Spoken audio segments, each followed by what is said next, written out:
All right, guys, I have a special treat for you today. I actually have a Sync Academy member with me for this Google video chat. His name is Josh, and Josh approached me a couple days ago with an interesting dilemma where he's in school. He has very, very limited time, and he was essentially asking me about whether or not it's a wise move to maybe think about hiring out a manager to essentially help him in building his sync licensing career. Because with just limited time, limited resources from himself, he does want to get into sync licensing, but obviously he's really kind of tapped for time right now with his current school responsibilities. So I said, you know what? I was planning on doing a video anyways on music managers and whether or not it's a good idea to hire them. I think there are some situations that might make sense, but there's a lot of situations where I don't think it makes a lot of sense, especially on our side of the industry. So I decided, why don't we just have Josh come on here and I'll basically give him a consulting session here and record it so that he gets the benefit of what I have to say, and also the rest of you that might be in a similar situation or just concerned or interested in maybe hiring a manager, what my 2 cents are on this topic. I did do a video on my YouTube channel like 2 or 3 years ago about hiring a manager, and if you watch that video, I'm basically saying probably not, but I will talk in this video about some of the few situations where that might be a good idea for you. So why don't we just jump into it, Josh? Why don't you go ahead and let us know about what your current situation is, where you are in your schooling, like how much longer do you have to go in schooling, and what was the nature of the email that you essentially sent me a couple days ago? Sure. Yeah. Thanks, Jesse, for having me. So the nature of my situation is that I have been a creative for so many years, um, compiling a portfolio of music, but not really doing anything with it. Now, I got myself into a situation where a great situation. I'm in school. Um, it's very demanding, takes up all my time. I have no other time to do anything else. And so I kind of feel like I'm stuck. I don't really, I feel kind of guilty that I'm not pursuing this other part of my life that's a huge integral part of my life. So I just feel like I'm just kind of wasting time. And yeah, I don't want to give up on that. Well, let's dive into that first because that's a big, big issue right there. Obviously, we shouldn't just, speed past that one. If you and it sounds like what you're saying is that sync licensing is the thing that you really are passionate about. I want to make sure that we're clear on that, and that the schooling you might be interested in, but it's not as passionate for you. Or where are you at with those two paths in front of you? Um, what I'm most passionate about right now is making sure that I'm sticking to my goals, and that is to keep music an important part of my life and to do something meaningful with it. And um, I've always wanted to become a film score, game music composer, but I just didn't know really how to do it. Um, and then I found Sync Licensing with you, and I've been a Sync Academy member for almost a year. And now I think I finally have a good idea of how to do it. But now I'm doing something else, and that's pretty much distracting me and taking my time away. So it's kind of weighing on me. I'm like, okay, I'm so close to this, but now I have to divert my attention to something else that's equally as important. Absolutely. Okay. So that makes sense. Yeah, I would say that there are many considerations, but one thing I would say is that I think a lot of people think about this when they're getting started with sync licensing is they do put it in this either or categorization where they think, well, I either have to 100% dedicate all of my free time to sync licensing or I can't have a career in it. I can tell you, and you maybe know this from some of my videos, those of you that are also watching, I didn't just 100% start with sync licensing without any other gigs at all. So I had day jobs. I worked for a startup company, and for the first 2 or 3 years of my licensing career, I was working at a really terrible day job, actually. I also did independent freelance work. I was doing some video work on the side because obviously, as you know, Josh, everybody else knows, it takes a long time for your royalties and your income to really grow in this business. So you can do this with a full-time job. Now, I don't know exactly all the demands that your schooling is putting on you. I'll just take your word for it that it's basically tapping you out. You have like really no other free time. So, it's one of those situations where you do have to just kind of make that choice. I don't know how far along you are in your schooling and how interested you are in what you're studying. You obviously need to kind of take those into account. But there's no reason why you couldn't just go at the pace that you can right now. In other words, I know that you have been able to create some music. You told me in your email that there are a couple of tracks you've been able to point out, and you've said that they are very licensable, that you feel they're competitive. So for whatever your demands are on your time right now with your schooling, you're able to somehow figure out a way to carve out some extra hours, whether that's, waking up earlier or maybe saying goodbye to some other, maybe not so necessary things that you have to do in your schooling. It sounds like, maybe you can't crank out the tracks that you want to right now, like the quantity that you feel like you're really capable of doing. But it sounds like there's something you can do right now while you're in school to essentially create a catalog, or at least create a couple of albums, or at least that first album, to pitch once you are out of school, and moving forward into a different direction. So, I wish I could give you like the golden answer of what would really work out, but I think it really is one of those you have to really decide, based on what you're studying and all that time you're putting into your schooling. If you can talk a little bit more about what that focus is for you and how important that is for you versus doing something, in the sync licensing world. I just don't know where, I can tell you which way to go, because it really depends on where you want to go and what you really feel is important. Obviously, you have to also take into consideration income and money. It's a very important thing, obviously. So what's in front of you with sync licensing it's a long road in front of you. Obviously, you can crank out passive income that can last you the rest of your life, but it can take a while to get there, and it's not an overnight success thing, and it obviously is a lot of work. I think you definitely know that from all this. And I don't know, on the other side of your schooling, is it one of those kind of degrees where once you walk out, you can immediately get a job that pays you six figures? I mean, I don't know, where are those two lining up for you? If you can give me a little bit more background on that. The program I'm in is a specialized field, so there's always going to be a job. So it'll balance out my creativity, my creative life. I graduate in 2021, May 2021, so essentially almost next year. And then I anticipate having more time to be creative and doing what I want to do after that. But for right now, I can't work. I can't work a job while I'm in school. It's nearly impossible. So that's why I'm at this point in my life where I'm like, okay, well, I have all this work. I've been following your videos, your tutorials. I've created this work that I feel so strongly about. And now it's like a sudden halt. It's like a sudden, like, abrupt stop. I'm like, okay, what do I do with it now? Like, I'm in school. I can't even do anything. So yeah, I'm hoping that, well, that I can find a creative way, or find time to work with what I've got. I just want to work with what I have. It frustrates me to just keep making more and more things and just let it sit in a pile collecting dust, and not do anything meaningful with it. I get you on that. Yeah, that totally makes sense. So it's so you have a couple of options. I made also another video about this a few years ago where I said there's basically two ways to create your career in sync licensing, and the number one way is essentially the way that I did it, where I got a fairly early start. I was 23, and it basically became it was my full-time passionate focus, but obviously I had other gigs to kind of support me during that time, but I sort of built it up into my full-time income. The other way is, it sounds like that might be a way that you want to think about, is that you have a job, a career that's paying you good income and obviously paying your bills, and you got some security there.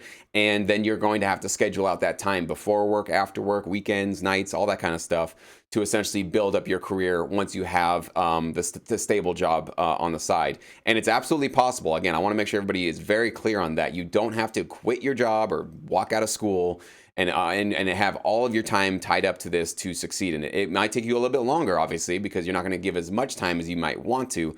But I think what you were saying there was really, really powerful, that you don't want to just be sitting here, sitting on your hands, waiting till a graduation date to maybe get started on all this kind of stuff.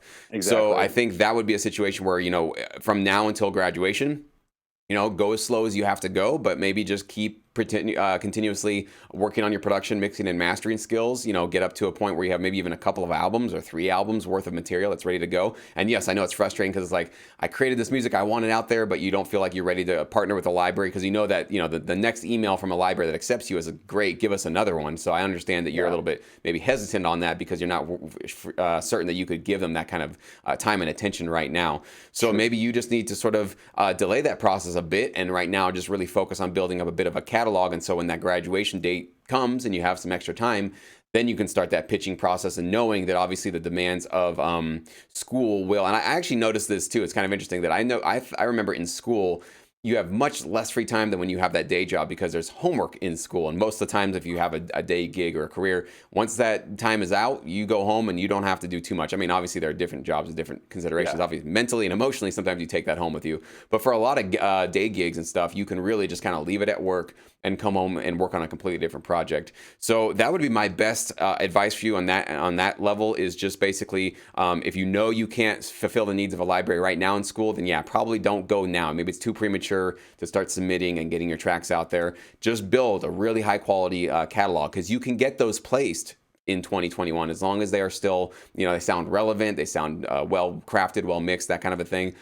You obviously can still have some incredible chances of getting those placed once you have that free time, a little bit more free time, and then you can build up your catalog that way. Let's talk into the manager role, though. I really want to focus a little bit about that, because you had asked about maybe hiring somebody on to essentially, what was your idea for that? Why were you thinking about going that route?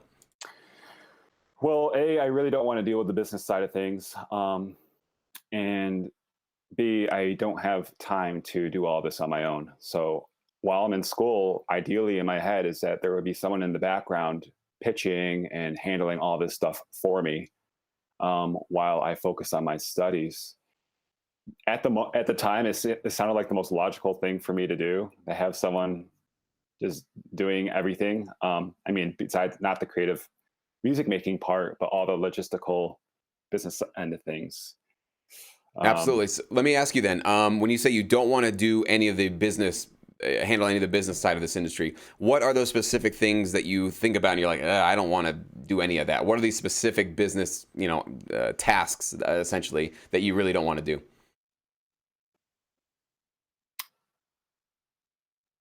I don't know, actually. I know there's a lot to it. Um, I guess getting into formalities, legalities, taxes, stuff like that. Okay.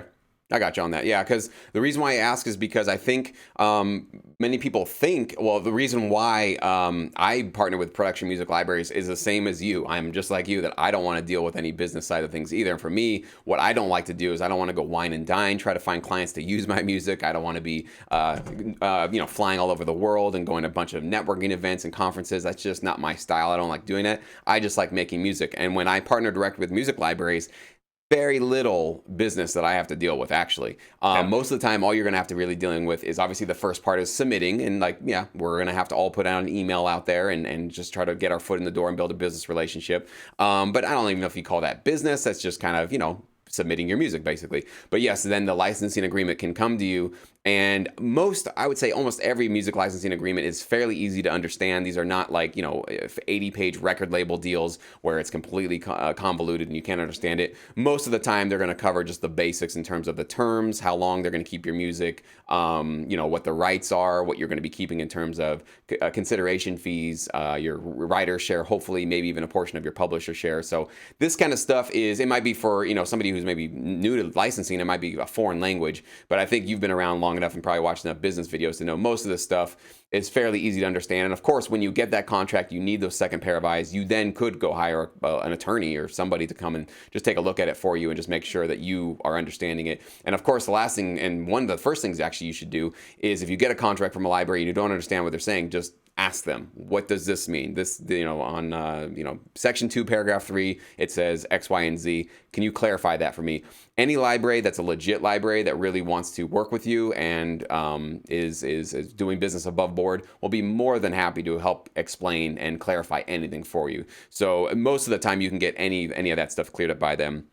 A lot of the times, the libraries themselves will handle the track registration, so that's another business thing that I also don't love doing. And so a lot of times they'll do that for you. The only thing that you would really have to do if you work with a library is you double check on your PRO, BMI or ASCAP, whoever you're partnered with, and just make sure that those tracks do show up and show you as the writer if you're 100% writer. So obviously just double check in on that.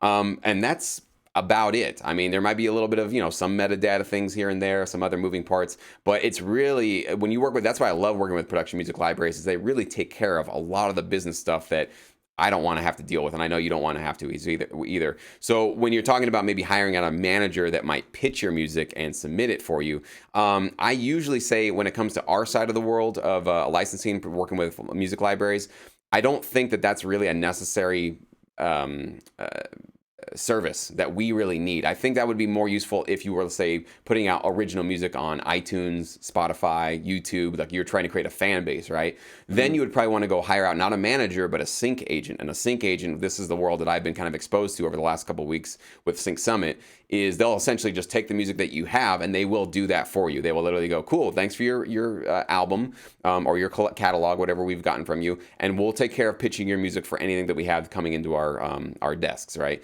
So that would be something you can do if you were on that side of the fence. But I think you're wanting to do this full time. You don't want to just wait for some opportunity to like land perfectly for your music. So if I would say it's just one of these things where a manager coming up to you to saying, I'll rep your music to sync libraries or agencies or supervisors. The only way that I would say that that even makes any sense is if they come to you with a specific like contact name or a project or something where they're like, hey, if you bring me on board, I'm going to get your music into this reality show. I know the supervisor. We're old friends. We're old high school buddies, something like that, right? And he's looking for music and I can immediately put you over here. I need to take my cut of it. What I want to say for everybody though, that if anybody comes to you as a manager or anything like that, or even a sync agent, the only way that I would even entertain something like that is if they are not charging at all up front, because I've Yeah. seen a lot of these people, even people online, are saying, I'll be your sync agent, I'll be your manager. You just got to pay me this much, every single month. Think Sure. about what is their incentive to really work for you or really pitch your music if they're making money from you either way, whether or not they get you a placement or don't, they still got your monthly fee coming in. So I say for anybody that's charging you up front to be your sync agent or to be your manager, do they really believe in you?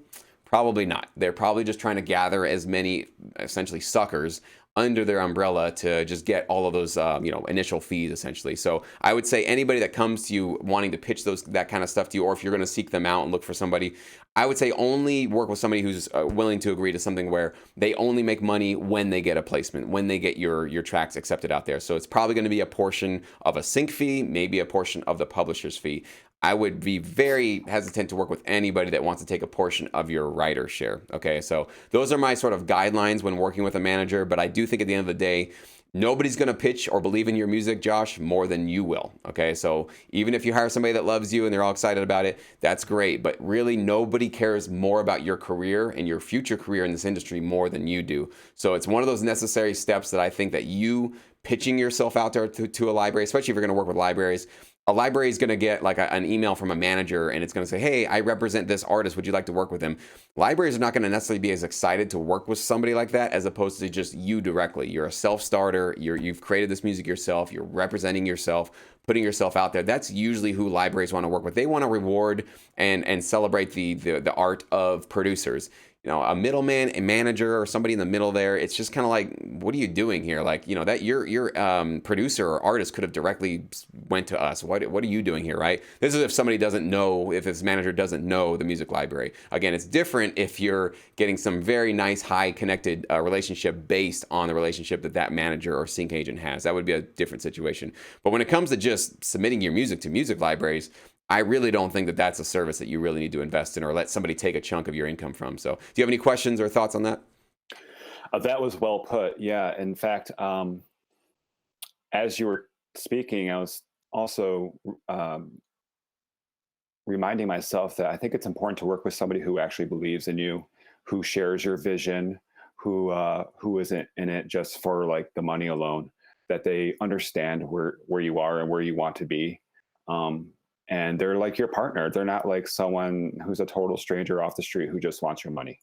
I think that's really important to me. And then again, I'm like, I don't even know if I have time to even form a meaningful relationship with that kind of person. So there I am, like still like in like spinning around in a circle. Like it's just all comes down to time and investment of your energy into something that you don't even know if it's going to last. It's like Yep, it's full of risk. I mean, this is life, you know. It's everything's a risk, and we just never know how things are going to work out, of course. But this is one of the reasons why I've created everything that I have created. That's why I created Sync Academy, that obviously you're in, is because I know that you have such limited free time, and I know all of you guys are watching here have only a few hours after your day job. You only have a few hours on the weekend. And what I did in the beginning of my career is I try to do it all myself. I didn't have a Sync Academy. I didn't have tutorials. I didn't have any sort of a community to go in and pick the brains off of all these really awesome, intelligent people and find out what's the golden rule. What are the formulas that work? What are the sort of best practices for how to make sure that my tracks first get accepted by libraries and fly off the shelf? It's not enough just to have your tracks in a library. If they're collecting dust on your hard drive, or collecting dust on a library, either way, it's not a good situation. Yes. So I designed Sync Academy for those of you specifically that only have a few hours in the day, and you know that you don't have to reinvent the wheel like I thought I had to all those years ago. And what I did over the years is I started realizing, okay, all these things that I was doing that just never worked and I never got placements or never got accepted by a library with, I'm gonna make sure I put that front and center for all of you in Sync Academy and here on my YouTube channel, so that you guys don't do the same stupid things that I did. And then, of course, that you want to go from wherever you are now. Maybe you're just at the beginning phases of making music. Maybe you've been making music for a while, but you don't know how to make it applicable for TV film licensing. I wanted to create a fast and straight path directly to this area, to this place where all of your music is high quality, competitive, and licensable. So that's what Sync Academy is all about. And of course, Sync Edge, where I give you the music library recommendations, that saves you even more time, because I know that even if you go through like a music directory or just try to Google search production music libraries on your own, that's hours and hours and hours that I know a lot of you guys, obviously, Josh, maybe you don't have. And so that was the other reason why Sync Edge was born, is because I know time, money comes and goes, right? But time is just always going. We're always out of time. It's always just going down the drain, essentially. So I did want to create these services that not only are, very informative and educate you guys, but also just speed up your process, because this is a lot of stuff that if you do have to take months and months and months to research all these companies, it's months that you're just not building up your career, obviously. So that's why I put together everything that I did, obviously, for you guys. But I would also say the last part would be that the time management, that's a really key thing. Now, Josh, I don't know, have you seen my time management video? It was a part of my Business Skills for Musicians series. Have you watched that one yet? I'm sure I have at some point. Okay. Well, I'll go ahead on this video, guys. I will link it in the description box below, because that one, there's not a lot of views on it, but it's actually been the one video that I've probably gotten the most email feedback from. And it's been nothing but like, this video set me free. This video carved out 10 extra hours in my week. This video totally got my brain out of this thing, thinking that I had no time. Because I believe it or not, Josh, I mean, I don't know your personal situation as far as how much time you're devoting to school. I could probably guarantee you that there is a time that you could carve out if you just maybe strategize a little bit and plan out your week. I think there's probably a couple of hours here and there. You'll be surprised that you do have a couple of hours that you can devote and carve out. Maybe it's not a lot, but it probably is more than you think that you have, because I think a lot of people, sometimes they confuse being tired and wiped out for having no time. But I think that there are ways that you can basically not be as exhausted, not be as tired. And because of that, because you don't have all this sort of needing to, recuperate essentially and kind of veg out a little bit from whatever your commitments are, there are ways to basically energize yourself so that you will find that you can actually devote a little bit more time to your creative career. So obviously I'll send you that to you after our chat, Josh. You can obviously check that out.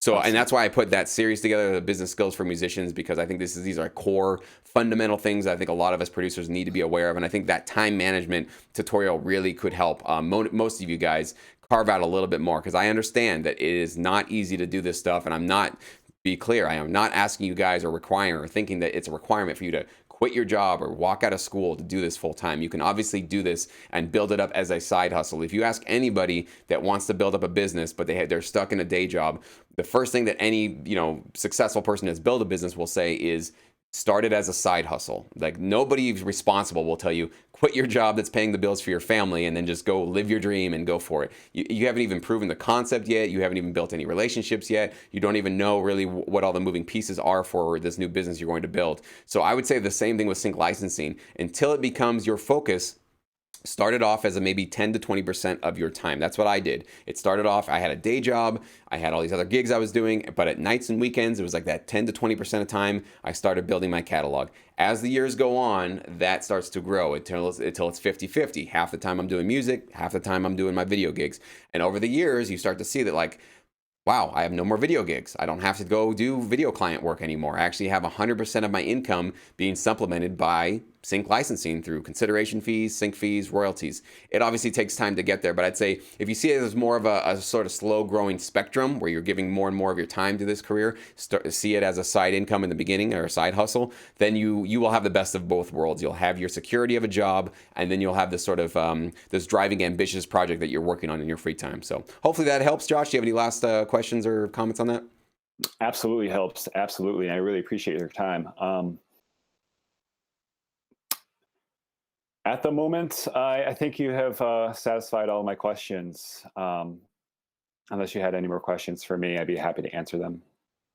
I think that's it. That's pretty much where it comes down to. You know, it's all about choices and consequences. So it would be great if we could double the amount of hours we have in a day, or not have to sleep. I mean, there's so many ways that we'll see what happens in the future. Some interesting technology will probably come and rock our worlds with all this stuff. But for where we are right now, 24 hours in a day, got to sleep a couple of hours a night. So we have to just make choices. I think that's really the key and theme of this this video and our chat here, is that you have to decide what's more important to you. If, like you said, finding a meaningful outlet for your music is like at your core, it's the thing that gets you up out of the morning. It's like this thing you've wanted to do your whole life, and you now see the path in front of you through sync licensing, then do whatever it takes to make time for it. That's what I would say. Do whatever it takes. Don't have a social life for a while. I mean, I know there's trade-offs for that kind of thing. A lot of things in your life are going to suffer. You're going to feel a little bit lonely doing this from your home studio, spending many hours cranking out music by yourself. That's why also Sync Academy is there, so you don't feel quite as alone, because there's other people doing this crazy thing as well. So, yeah. But there are going to be trade-offs. I mean, this is not going to be an easy, smooth sailing, bump-free ride all the way to full-time income. As you know, there's going to be setbacks. You're going to feel depressed. You're going to feel demotivated. You're going to feel like, oh my gosh, when is my day going to come? So this is the path, though. If you have that driving desire, it is 100% worth it. I mean, I am somebody on the other end of this path that's looking back and telling you guys, if you feel the fire and the desire and that feeling of like, this has got to be something I want to do, just do it. I mean, there's really nothing else I can tell you guys than just follow that little voice and that little guide that you have in you, because giving that up for the more just, I just want to have a secure job, it will catch up with you. I can guarantee you that in 10, 20 years, you're going to start to feel a lot of regret, a lot of like, man, I wish I would have just given it a shot. Because think about the worst case scenario. You spend hours, even years, really trying to go for this, and it doesn't result in the income you want. You don't get the acceptances that you wanted. At least you don't have that regret that you didn't give it a shot. That is actually mostly what people are going to look back on their lives and go like, damn, that's all I ever regret. Only the things that I didn't do. The stuff that I tried and failed miserably at, I'm glad that I at least gave it a shot and understood what it was about that particular, endeavor or business, whatever it was, that just didn't really work out for me, and it wasn't really my strong suit. But I have zero regrets about going for it and giving it 100% of my effort. So just go forward fearless, that there is no really downside to it, that no matter what happens, you're always going to have that security, knowing that you at least gave it 100% your best effort. So that would be what I would say for you moving forward. So Josh, thank you so much for joining me today. And if you guys have any questions about managers or time constraints and issues just like what we talked about in this video, go ahead and post it as a comment below, and maybe we can do some more interactions like this. I can do some more consulting for maybe some other members. And I think this might be something I want to do moving forward, that if you are a YouTube subscriber, a Sync Edge, a Sync Academy member, a Syndicate member,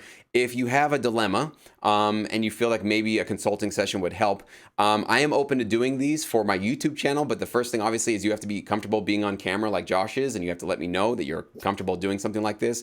And I also have to feel that your particular situation could be applicable to a lot of different producers. That's why I was really interested in doing this with Josh, because I know, obviously, not just with his situation, I know many of you guys are in the same boat. So I might do this as sort of a series moving moving forward that if you reach out to me and email me, that'd be how I recommend you reach out to me, jesse@syncmymusic.com. If you have something, a dilemma, a question, some confusion, and I feel that, hey, this is probably something that's going on with the larger community of producers out there, maybe we could do this sort of a one-on-one consulting thing, and we can do it as a YouTube video. So we'll see moving forward how that kind of works out. But Josh, thank you so much for your time today, man, and I hope this helped. And I hope those of you that are in the same position as Josh is in found this just as useful.